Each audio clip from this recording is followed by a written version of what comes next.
Thank you. Let's get into that now. New predictions from Penn Wharton's budget model reveal President Biden's student loan handouts could have a price tag of over $1 trillion. This is the one that we've been talking about for weeks now. But the White House has a different number in mind and claims whatever the cost, it's going to be paid for.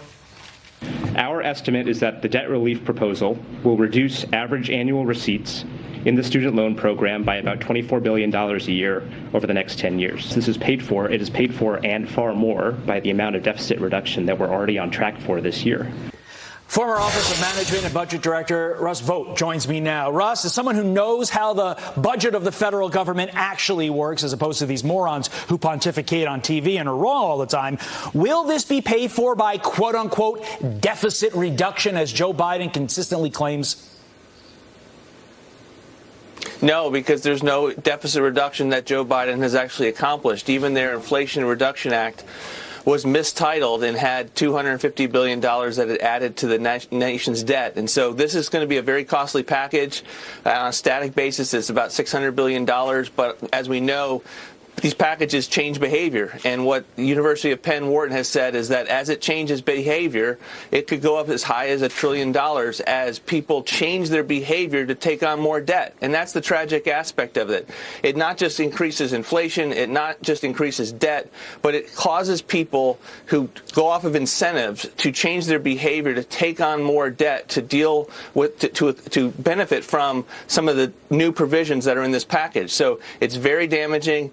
It's dishonest for the White House to say anything other than the fact that it will add to the nation's debt, and it's unfortunately, I think, going to play politically in a negative manner for them because it's so unfair to those around the country who have paid their student loan debt or didn't have the opportunity to go to college. And to that point, Russ, a Wall Street Journal poll found 58% of Americans disapprove of Joe Biden's handling of inflation and rising costs, compared to just 39% who say he has done a good job. Do you think the economy will ultimately be the main factor when people go to that voting booth and select their candidates come this midterms?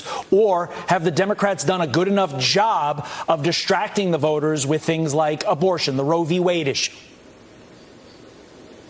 I think the economy is going to be a major part of the election in the next few months.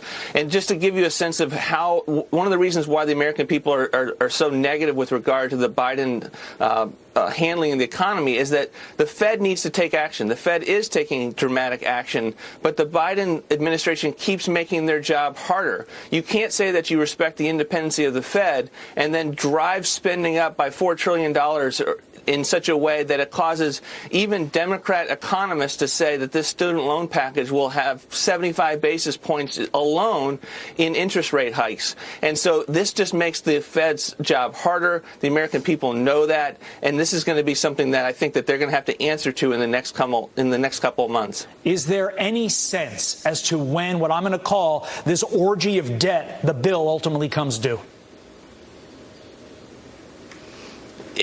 Our fiscal house is clearly not in order, and as a result of this, it takes a lot of economic pain delivered, in this case, by the Federal Reserve, and it's just going to continue to play out, and it's not going away. And at some point, the American people are going to rise up and say enough is enough, and I hope it happens in this upcoming election. Because the burden's going to be on their kids and grandkids, and it's not good. Russ Vought, thank you so much, sir. Great insight as always. Appreciate it.